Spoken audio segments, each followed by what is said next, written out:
Radhe Radhe. Today's get ready with me कशा पद्धतीने ready होते चला म्हटलं तुमच्याबरोबर शेअर करावं, म्हणून तुमच्यासाठी हा छोटासा मिनी ब्लॉग.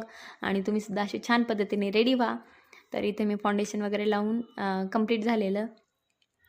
तर इथं पावडरचा डबा संपलेला होता, पॉन्स होती पावडर. तर कशी बशी फोडून वगैरे निघाली तेवढी पावडर, काय हरकत नाही.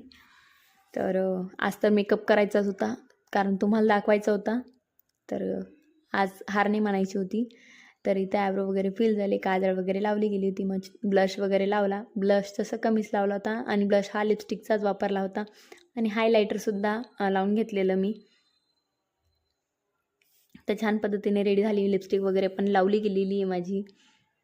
तर लायनर लावायचा असा काही प्लॅन नव्हता, पण काहीतरी अपूर्ण असं वाटत होतं, म्हणून लायनर लावून घेतलं. विंग लायनर तर काय लावलं नाही, पण सिम्पल असं लावून घेतलेलं. तर लुक अपूर्ण इजतपर्यंत आपलं जर लग्न झालं असेल तर टिकलीशिवाय आणि सिंदूरशिवाय लुक हा अपूर्ण असतो, म्हणून इथं टिकली आणि सिंदूर लावून घेतलेला मी. आणि छान अशी मोजडी घालून घेणार होते मी. आणि छोटीशी पर्स होती माझ्याकडे, तीसुद्धा घेणार होती.